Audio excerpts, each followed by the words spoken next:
Bismillahirrahmanirrahim. Assalamualaikum warahmatullahi wabarakatuh. Alhamdulillahirabbil alamin. Salatu wassalamu ala asyrafil anbiya'i wal mursalin sayyidina wa maulana Muhammad wa ala alihi wa sahbihi wa barik wasallim ajma'in. Amma ba'du. Alhamdulillah, puji syukur pada Allah Subhanahu wa taala, kita kembali lagi di Kabuli kajian buku pilihan. Seperti sebelum-sebelumnya, pada kesempatan hari ini kita akan membahas salah satu buku yang sangat menarik, ya, karangan dari salah seorang pakar sejarah, yaitu Profesor Dr. Muhammad Rawasqul Ahji, yang judul bukunya adalah Sirah Nabawiyah, Sisi Politik Perjuangan Rasulullah Sallallahu Alaihi Wasallam. Sebelum kita mulai, ya, kita ingatkan pada teman-teman sekalian yang mungkin baru menonton video ini, ya, karena video ini berhubungan dengan video-video sebelumnya, maka kami sarankan kepada teman-teman sekalian untuk juga menonton video-video kami sebelumnya yang berhubungan tentang buku ini. Nah, pada kesempatan ini sudah berhadir narasumber kita, yaitu Ustadz Gusti Orin, yang selalu menemani kita setiap pekan di acara Kabuli. Oke, Assalamualaikum Ustadz. Waalaikumsalam warahmatullahi. Alhamdulillah kita bisa bertemu kembali, ya. Alhamdulillah. Nah, pada kesempatan ini pada teman-teman sekalian, kita akan melanjutkan, ya, untuk perbincangan kita dari pekan yang lalu seputar dari mana Rasulullah sudah dakwah yang terbuka, ya. Kemudian ada gesekan-gesekan dari orang-orang yang tidak menyukai dakwah Rasulullah SAW. Nah, pada kesempatan yang lalu, kalau saya tidak salah ingat, bahwasanya itu upaya untuk kemudian menghalangi dakwah Rasulullah, mereka lebih soft dulu, ya. Betul. Lebih ini dengan mendekati orang-orang terdekat dari Rasulullah dan meminta untuk orang terdekat tersebut meminta untuk Rasulullah berhenti saja dalam dakwahnya. Yeah. Nah, tapi ternyata itu tidak berhasil, ya. Nah, sekarang ini kita lanjutkan, Ustaz. Setelah itu apakah orang-orang Quraisy berhenti, ya, mengupayakan penghalangan dakwah, atau jangan-jangan malah semakin, ya ini, ya, semakin menjadi-jadi lah, Ustaz. Ya, tafadhol Ustaz, silakan Ustaz. Iya, baik. Terima kasih Mas Hendra. Assalamualaikum warahmatullahi wabarakatuh. Waalaikumsalam warahmatullahi wabarakatuh. Para pemirsa Flip Channel yang dimuliakan Allah Subhanahu wa taala. Kita lanjutkan kembali, gitu, ya, tentang pembahasan buku ini gimana? Ya.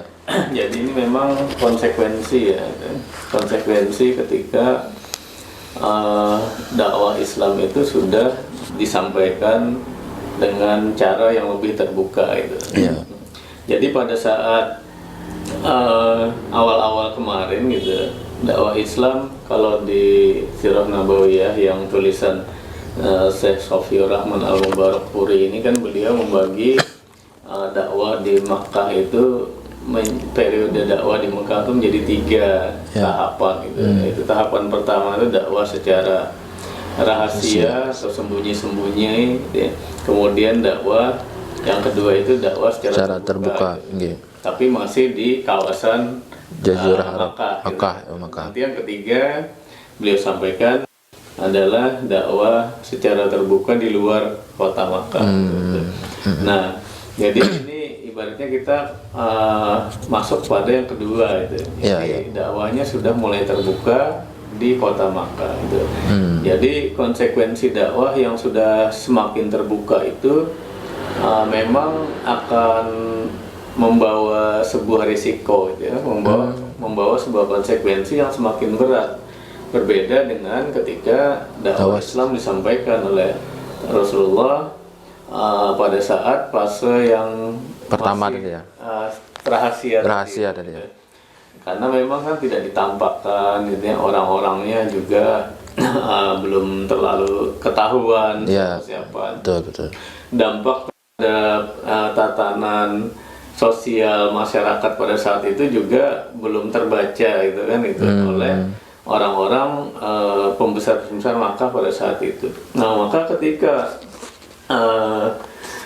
Rasulullah melakukan dakwahnya secara terbuka, gitu, ya, lebih terbuka lagi daripada tahap fase sebelumnya, gitu.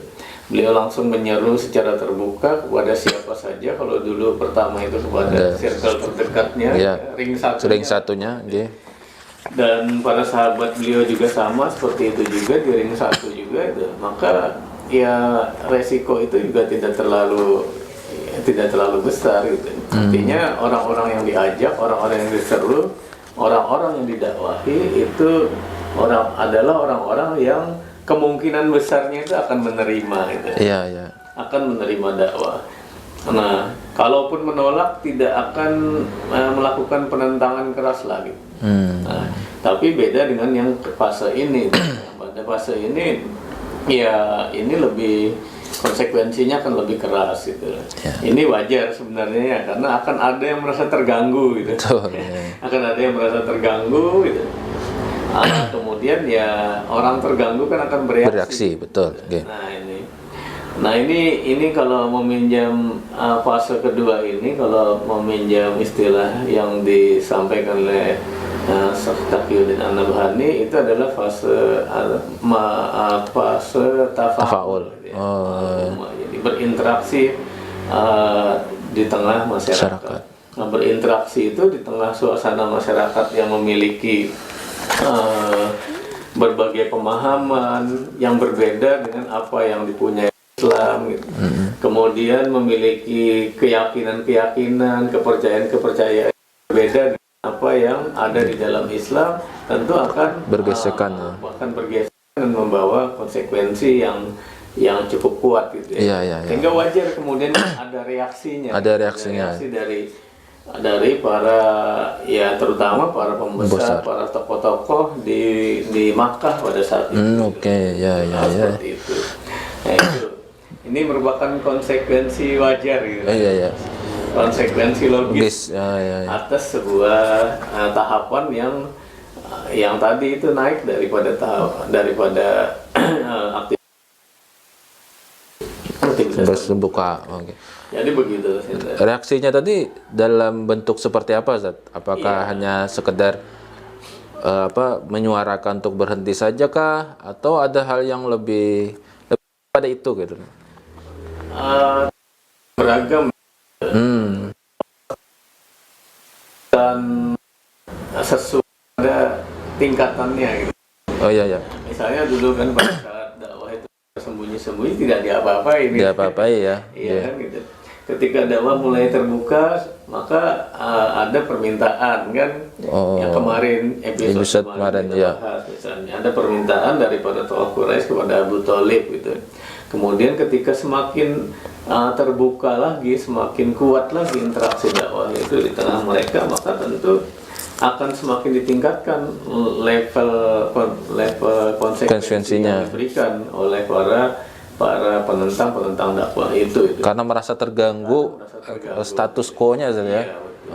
Jadi ada satu tatanan yang sudah dianggap mapan di tengah masyarakat Makkah pada saat itu, ya, tatanan secara keyakinan menyembah berhala.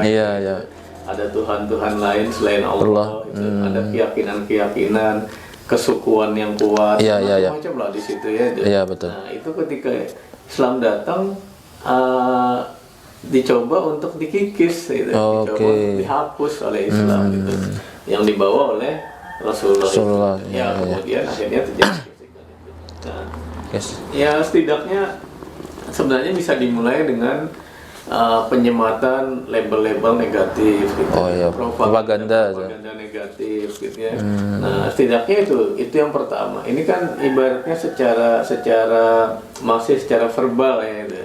Masih secara verbal memberikan gelar-gelar negatif, julukan-julukan negatif. Intinya propaganda negatif gitu kepada Rasulullah gitu ya. Yang disampaikan kemudian ke tengah umum, ini dicap ini. Kemudian juga kalau ini tidak mempan, nanti akan ada penyiksaan fisik. Akan ada aktivitas fisik karena propaganda tidak mempan ini. Nah, yang dialami Rasulullah dan para sahabat juga sama begitu juga gitu. Nah, kemudian juga pemboikotan gitu ya, itu juga ada terjadi juga itu. Nah, inilah reaksi-reaksi yang muncul di di tengah mereka itu. Ya, ya, ya. Reaksi muncul di tengah mereka. Ya setidaknya seputaran itulah tiga hal. Tiga hal tadi ya, propaganda, negatif, memberikan cap-cap negatif kepada Rasulullah, gitu. Kemudian juga penyiksaan baik kepada para sahabat Rasulullah maupun juga kepada beliau sendiri. Gitu. Dan kemudian juga ada pemboikotan juga. Gitu. Nah, ini menarik. Gitu. ya. Tadi propaganda salah satunya yang menjadi langkah yang dilakukan oleh penentang Islam agar Islam tidak berkembang pada masa Rasulullah. Nah, itu bentuk propagandanya seperti apa, Ustaz? Mungkin Rasulullah itu dicap seperti apa, atau mungkin para sahabat dan sebagainya. Iya, jadi emang yang sangat terkenal itu gitu ya, yang sangat terkenal gitu. Bahwasanya kan mereka para pembesar Quraisy itu berkumpul lah gitu ya. Oh iya. Berkumpul untuk menyepakati, nah supaya yang satu ya pemberian gelar atau pemberian propaganda itu tidak simpang siur gitu lah.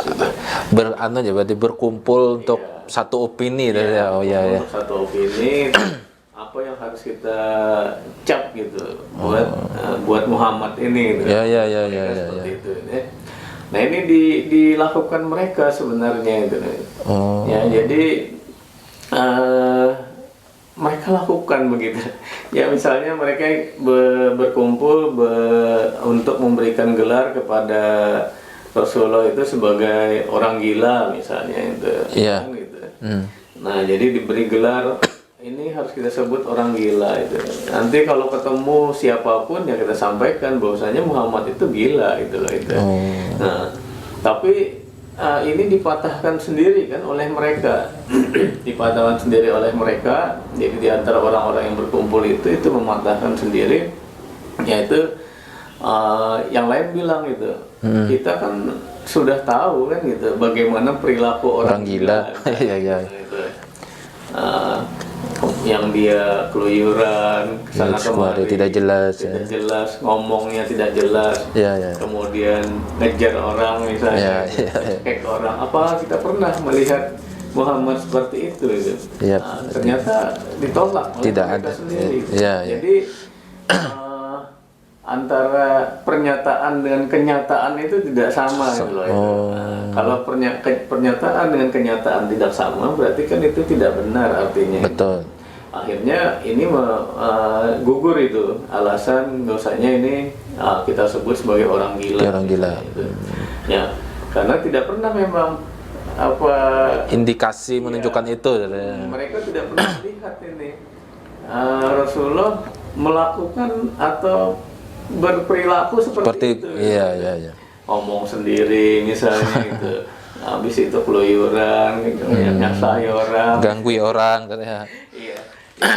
Tidak pernah mereka temukan gitu. Iya. Akhirnya terpatahkan lah. Ya, tidak setuju itu. Lalu apa yang pas ini gitu loh ya. Kita sebut saja dia dukun gitu ya. Iya. Paranormal gitu. Dukun itu atau usulan yang lain gitu. Lalu kalau dukun kita juga tahu gitu ya perilaku dukun itu seperti apa gitu loh itu. Iya. Nah, perilaku dukun, perilaku paranormal itu seperti apa? Karena kan zaman itu kan masih sangat erat gitu kehidupan itu dengan perdukunan dan paranormal. Iya. Dulu kan pernah kita ingat ya bahwasanya ketika Abdul Muthalib mau mengundi. Iya, ketika itu Abdullah gitu. Iya. Itu mau dikorbankan gitu. ya. Nah, itu ceritanya itu. Iya. Karena dia disarankan oleh pembesar Mekah, ayo datangi dulu dukun dan paranormal. Iya. Artinya mereka itu sangat erat dengan kehidupan dukun itu masih. Iya. Ya masih erat lah hubungannya itu. Iya. Nah, lalu mereka juga paham banget tentang bagaimana dukun paranormal itu ya. Ciri-cirinya seperti apa, baca mantra-mantra gitu. Dengan gerakan-gerakan tertentu, jompa-jampi. Itu sangat paham mereka itu. Ya. Jadi lalu mereka kan membantah kembali, ya. Di antara mereka membantah kembali. Kalau dukun itu kita tidak pernah melihat perilaku Muhammad itu seperti dukun gitu. Betul, Tidak pernah dia gini-gini, muter-muter seperti itu. Tidak pernah kita lihat kayak gitu. Artinya kalau ini kita sampaikan, kita berikan cap ini kepada Muhammad sebagai dukun, maka masyarakat gak percaya. percaya. Kenapa? Karena pernyataan tidak sama dengan kenyataannya. Iya, betul. Lalu apa? Akhirnya Sepakati ya. dicari lagi itu. Ya, cari lagi. Apa? Udah penyair saja itu. Penyair. Tukang syair. Tukang syair. Itu. Oh ya. Nah disebut, tapi ternyata tidak cocok juga gitu. Nah, kan Muhammad itu tidak pernah ikut berhura-hura, bersenang-senang, pentas-pentas nggak ikut, konser-konser nggak ikut gitu. Ya, sehingga kalau disebut sebagai penyair nggak cocok lagi, pernyataan tidak sama dengan kenyataannya itu. Hanya dicari lagi tukang sihir tadi sudah belum ya? Belum ya, tukang sihir. Tukang sihir juga tidak cocok juga itu, karena tukang sihir ini buhul-buhul ya, ada ritualnya gitu seperti itu, tapi Muhammad tidak pernah melakukan aktivitas seperti itu. Iya. Nah, tidak pernah melakukan aktivitas seperti itu. Akhirnya mereka kan kebingungan ini cap apa ini yang paling pas ini ya, buat Muhammad itu. Nah, lalu kemudian ditengahi lah gitu ya, ditengahi oleh seorang tokohnya. Kalau begitu begini saja gitu, kita beri Muhammad itu gelar sebagai tukang sihir gitu. Nah itu sebagai penyihir. Kenapa ya tukang sihir itu? Karena dia itu bisa menyihir orang gitu. Dia bisa menyihir orang sehingga anak itu berpisah dengan orang tuanya karena meyakini agamanya gitu kan gitu. Karena meyakini ajaran yang dibawa oleh Muhammad, lalu kemudian dia mengikuti sehingga harus terpisah dengan orang tuanya. Suami sama istrinya, istri sama suami dan lain sebagainya lah gitu. Akhirnya ya disepakati oleh mereka karena itulah yang paling dekat gitu, walaupun juga sama tidak benar juga sebenarnya karena pernyataan tukang sihir itu tidak sesuai dengan kenyataan, karena bagaimanapun Rasulullah tidak pernah kan gitu, dan itu juga mereka akui sebenarnya tidak pernah. Cuma ya kayaknya inilah yang paling dekat ini, yang paling bisa kita eksploitasi istilahnya ini. Masalah definisi nantilah gitu ya. Gitu. Definisinya tidak jelas nantilah gitu. Yang penting ini yang paling bisa kita jual lah di tengah masyarakat dan juga kepada nanti orang-orang yang datang berhaji ini. Akhirnya ya itulah yang sepakati. Nanti disampaikan itu ini cuma sihir. Propaganda yang dilakukannya. Artinya itu menunjukkan sebenarnya para petinggi Quraisy tadi sebenarnya tidak bisa mencari celah sedikit pun kelemahan daripada Rasulullah SAW, sehingga mereka mencari mungkin hal yang sebenarnya tidak pernah dilakukan Rasulullah tapi dipaksakan untuk melakukan itu sampai wah luar biasa sekali ibaratnya cara mereka untuk ingin menghalangi dakwah Rasulullah SAW. Jadi bisa dikatakan pembunuhan karakter lah. Iya, pembunuhan karakter ini ya. Jadi kalau misalnya orang-orang percaya bahwasanya Muhammad itu adalah tukang sihir tadi ya. Maka orang jangan-jangan nih mau mendengar ucapannya itu karena mau mendekati tidak mau mendekati, tidak mau mendengarkan gitu. Kenapa? Karena khawatir kalau tersihir lagi. Khawatir kalau seperti itu ya. Nih, ya memang propaganda tuh begitu memang itu ya. Iya. Pencapan, pemberian cap dengan label-label negatif itu memang seperti itu. Jadi selalu dibuat sedemikian rupa gitu, agar orang itu mau percaya gitu. Iya. Mau percaya walaupun tidak tepat dengan kenyataannya itu. Ya. yang punya sarana kan saat itu mereka ya gitu. Iya. Yang punya seluruh sumber daya, sarana opini, Tempat. dan lain-lain gitu. Ya, ya. Itu adalah para pembesar maka pada saat itu ya. Punya kekuasaan, Iya. punya seperangkat untuk kemudian opininya bisa tersebar ke masyarakat. Ya. Betul. Nah, itu. Tapi hasilnya itu apakah berdampak signifikan kah, Ustaz? Atau memang Bisa, tentu gini ya, tentu suatu langkah itu kan pasti ada yang percaya, pasti ada yang tidak gitu. iya betul. Jadi bisa saja ada yang percaya itu, tapi bisa saja juga ada sebagian orang gitu yang justru dengan ucapan, dengan propaganda seperti itu justru pengen tahu gitu. Iya, iya, Apa penasaran iya, ya. gitu. Apa iya ya gitu. Nah, ini juga apa ya, yang jelas propaganda ini tidak berhasil akhirnya ya. Iya, iya. Ya, karena yang jelas sekali sebenarnya ya, kita bahas di awal-awal dulu sebenarnya masyarakat Mekah itu tahu banget sebenarnya itu loh. Siapa Muhammad itu pribadi. Iya, Muhammad itu. Iya. Iya.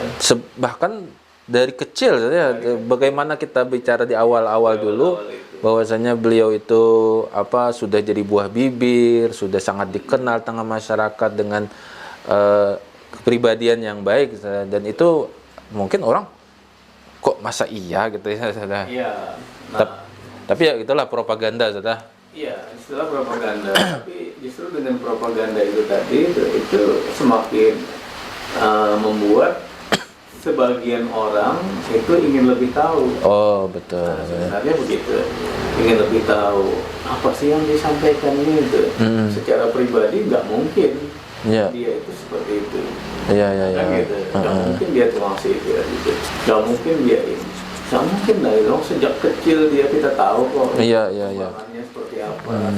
Barisnya jangankan sejak kecilnya, sejak sebelumnya juga dia tahu siapa, nasabnya siapa itu. Sejak kecil pertumbuhannya seperti apa dan sebagainya gitu. Iya, iya, iya. Masa akhirnya didengar gitu. Didengar ya. Rasulullah itu kan sebenarnya cuma butuh orang mendengar penjelasan aja kan gitu. Iya, Dakwah itu kan begitu. Jadi dakwah itu cuma memerlukan orang tuh mau mendengar penjelasan gitu. iya, iya, iya. Itu saja sebenarnya gitu.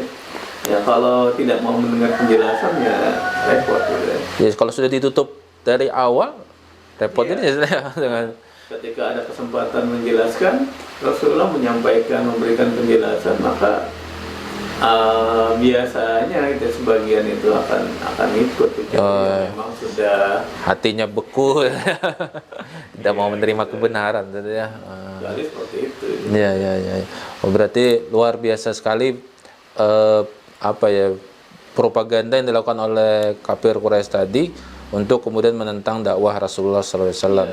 Kayaknya sifat yang kayak gini akan terus ada, gitu ya. Maksudnya upaya-upaya untuk menghalangi dakwah dengan cara mengkreditkan para pelaku pendakwah itu juga pasti akan terus menerus sampai dengan akhir zaman kayaknya. Iya, itu pasti terjadi lah begitu.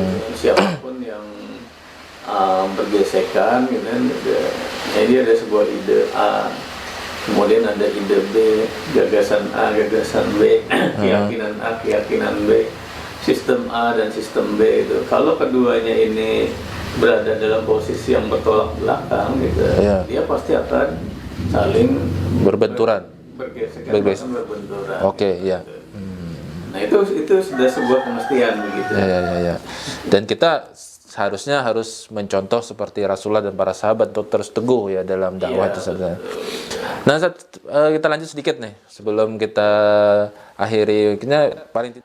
Setelah apakah tadi kan pemboikotannya tadi kan ada propaganda yang dilakukan oleh para kafir Quraisy, ya hal apa lagi kira-kira yang mungkin bisa digambarkan sedikit lah bahwasanya untuk menghalangi dakwah Rasulullah SAW.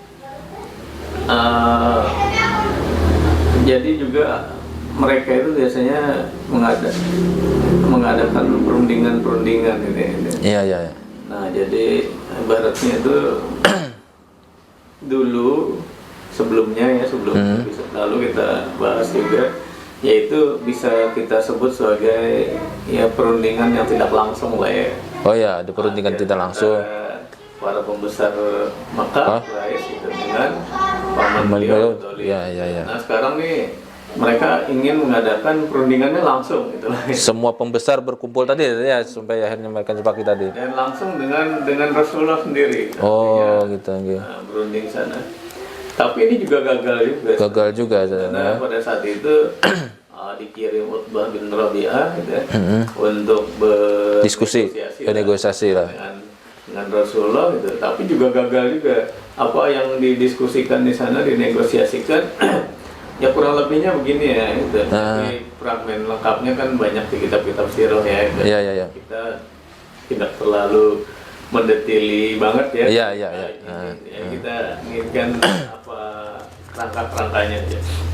Jadi setidaknya Utbah bin Rabi'ah itu menawarkan kepada Rasulullah itu. Jadi dia menyampaikan kurang lebih nanti bisa dilihat di bukunya ya. Iya.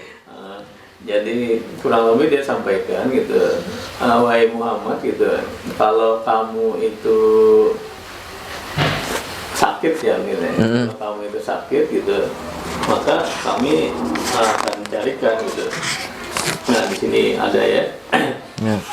Nah jika wahai putra saudaraku, kata Utbah bin Rabi'ah, jika kamu membawa perkara ini hanya untuk tujuan mendapatkan harta, maka kami mengumpulkan harta kami untukmu gitu. Iya. Sehingga kamu akan menjadi orang terkaya Terkaya. antara kami.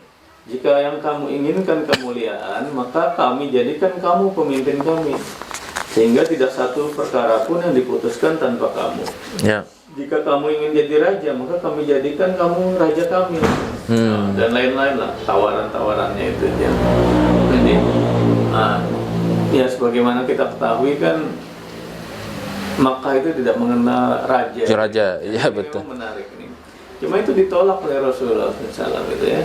Nah, kalau kata Profesor Waspol Ahci, beliau menyampaikan bahwa tawaran Utbah bin Rabi'ah itu sebenarnya bukan tawaran yang serius ya, tulus ya. Nah, dia hanya ingin melihat saja sebenarnya kalau misalnya menerima, maka ini bisa jadi pembunuhan karakter. Oh iya, betul. Nah, tapi beliau tolak. Ya. Ternyata beliau menolak itu.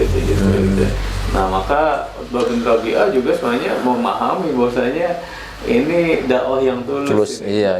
Ikhlas gitu ya, dakwah yang tidak mengharapkan dunia untuk dakwahnya itu. Oke, ya. Jadi Utbah memahami itu banget gitu ya. Iya, betul sekali. Ya kurang lebih seperti itulah gitu. Ya, Oke, terima kasih Ustadz atas penjelasan tadi tentang bagaimana hal-hal yang dilakukan oleh para penentang Islam untuk kemudian menghentikan dakwah Rasulullah dengan propagandanya untuk membunuh karakter pribadi Rasulullah SAW. Nah, teman-teman sekalian yang dirahmati Allah Subhanahu Wa Taala, pada kesempatan ini karena